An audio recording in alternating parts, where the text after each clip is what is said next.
ilmu yang bermanfaat menurut konteks Imam Al-Ghazali di dalam kitab Bidayatul Hidayah.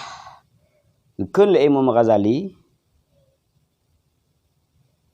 wal ilmun nafi'u ma yazidu fi khaufika min Allah Ta'ala.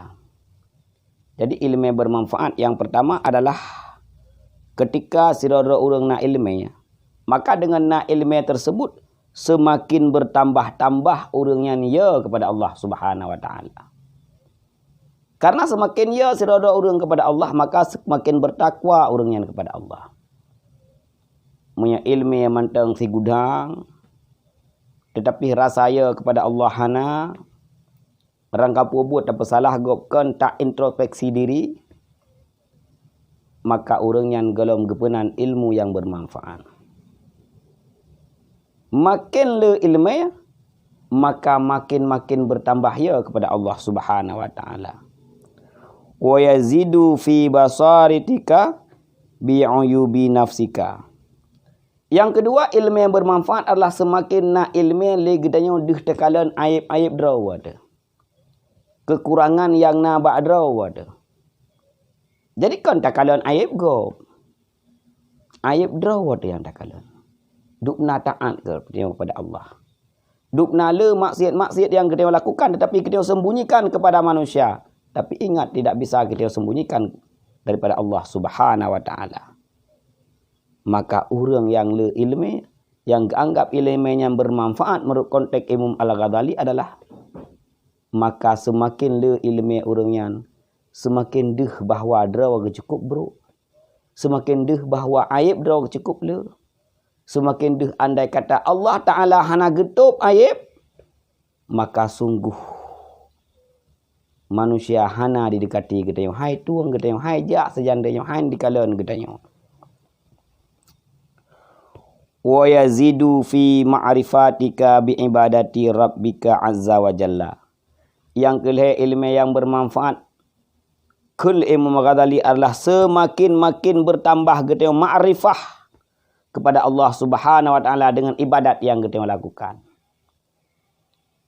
Makna jipu ibadat yang kita lakukan yang kita semakin ikhlas lillahi taala. Hana terharap di sapu kan gara-gara ya ketipu pu. Tetapi gara-gara getanyo sebagai hamba, getanyo sebagai ciptaan makhluk, maka sepatutnya kita beribadat kepada Allah. Maka sepatutnya kita beribadat kepada Khalik sang pencipta gedanyo. Kemudian yang selanjutnya wa yuqallilu min rukbatika fit dunya.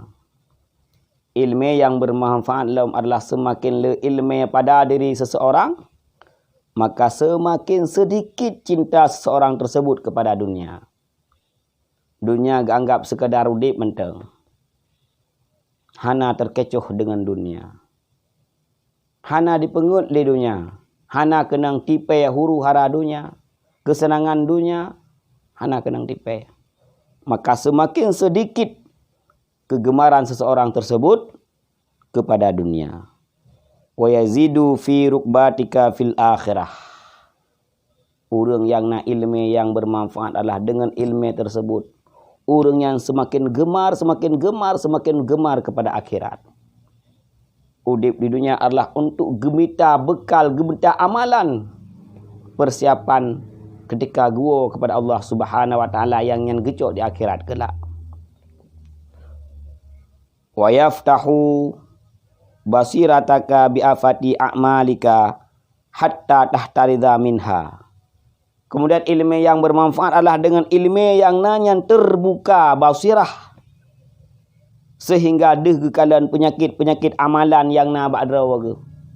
Gedepu sebab-sebab bata amalan. Gedepu sebab-sebab gadah pahala amalan. Sehingga kepelihara bangka kepelihara adalah setiap amalan yang beramal kepada Allah Subhanahu wa taala.